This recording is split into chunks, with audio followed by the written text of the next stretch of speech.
All right, my wonderful people, welcome back to this wonderful channel where we'll bring you back-to-back updates and information as it is. In case you have not joined our social media, and what are you waiting for? Kindly go ahead and subscribe, like, comment, share, and also remember to on your notification button so that whenever our news drop, you will be the first who will collect them. All right, let's go down to the news proper as it is. Don't share for the Obudo. I go to bring you the information one by one. Before I go to bring you the things where they happen for the Imo Bodo of Biafra, make I bring you the recent development in India, where one for Biafra bagged 25 years jail term in India, and I want to use this ample opportunity to tell Umu Igbo,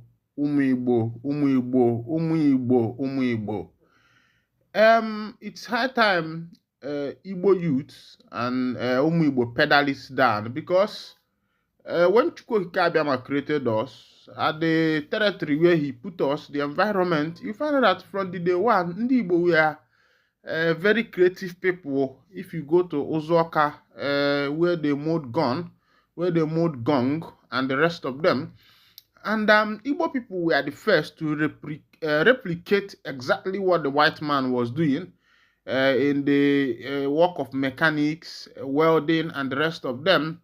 They were not properly schooled, our forefathers, but through what they can see, they were able to learn exactly what the white man was doing. That's why you see a replica of mechanics everywhere. You see welders, you see this and that, all these things. Ndibo were the first to become the best in it. I think it's high time that the government of Biafra start thinking towards, I don't know if they are thinking towards that, how to make education more practical when this freedom is found. Open and water this freedom. Let the Biafra nation do their educational system to be practical. That's one of the advice I will be giving to the Prime Minister of the Biafra Republic government in exile.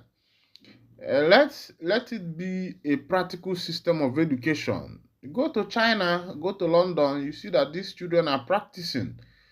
There is, of course, if education with practical makes it easy for someone to be able to understand very well. As it is, Mazi Nnamdi Kanu has said, like Nelson Mandela, that he will continue to stand on the path of peace and the path of justice, no matter what they are doing to him, that he will continue to stand on the path of justice. And we have been hearing Kepu that Kanu have been made some offers. Even he said it with his mouth to let go on this freedom fighting. But him, Kanu has said, until death do him pass, that he is not going to betray his people because of peanuts.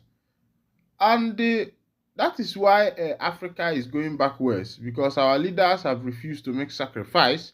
They just want to take the little peanut they are getting from the white man, and upon that, they are betraying their people, which is very wrong and something I do not see as important. Let's go down to this particular information so that you go see as it is hot. Remember that still today is July 3rd.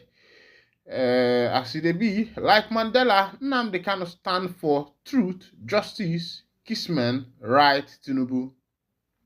Youth of Ibeku Ancient Kingdom in Umuahia, Abia State, kinsmen of the detained leader of the indigenous people of Biafra, IPOB, Mazi Nnamdi Kanu, have said that Kanu, like the late South African leader Nelson Mandela, stands for truth, equity, and justice.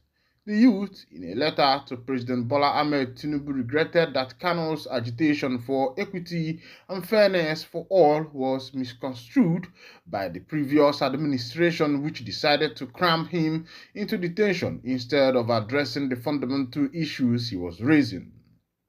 Identifying his continued detention despite previous court orders for his unconditional release as the major cause of tension and insecurity in the southeast. The youth strongly urged the president to consider the growing appeal from across Nigeria for his release. Earlier, in a communique after an emergency meeting Tuesday evening at their national secretariat, Iseke Ibeku, the youth argued that Kanu was not a terrorist but only worried by the perennial injustice against his people and was crying for equity. The communique signed by the national president Mr. Martins Chidozie Nwosu and Secretary Chibuzo Onwukamuche respectively urged Tinubu to free Kanu just as the Yoruba Nation's promoter Sunday Igboho and social crusader Omoloye Sowore, also charged for treason, had been freed.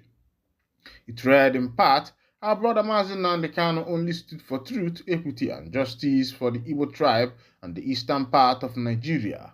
Just like Nelson Mandela, the South Africa, hence, his incarceration at the Department of the State Service DSS has become bearable to us, his kinsmen and brothers, knowing fully well that the catastrophe, instability, and insecurity that Mazi Nnamdi Kanu's detention has brought to the eastern part of the country, warning politicians against any attempt to politicize the ordeals of Kanu. He begged youth to appreciate all those genuinely committed to his freedom.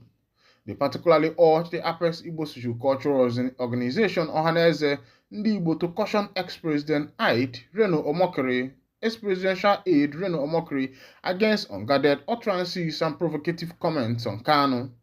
We urge politicians not to politicize the detention of our dear brother Mazi Nnamdi Kanu and to objectively work towards his unconditional release.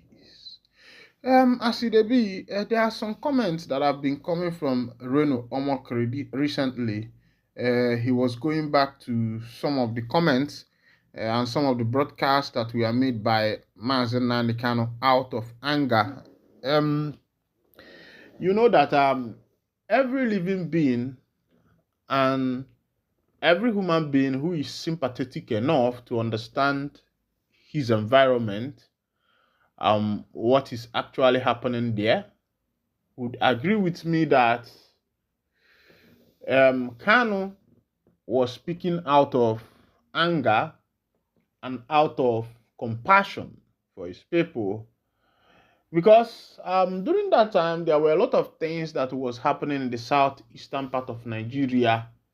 Even T.Y. Danjuma in his broadcast the other day said that the army, the military, are involved in what is in the insecurity that is taking place in this nation. And I begin to wonder, why would the military be part in such a thing?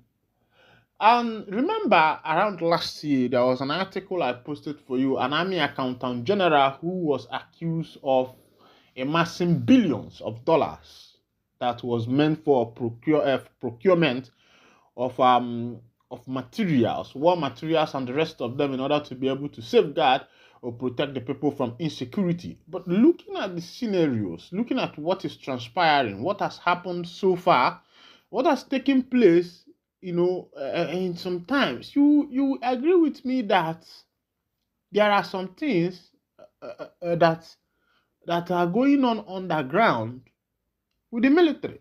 T.Y. Danjuma said it. He's an ex-military officer. I can play that video for you if you request it for me. I'll play it for you so that you'll be able to, you yourself, you will not be a mugu. You will not be a mumu on what is actually happening on this nation. You find that the people who are doing what they are doing actually know what they are doing. It's not as if somebody is telling them to do it, but they actually know what they are doing. But in the bias again, omakwa walo, kabalo, malongwe.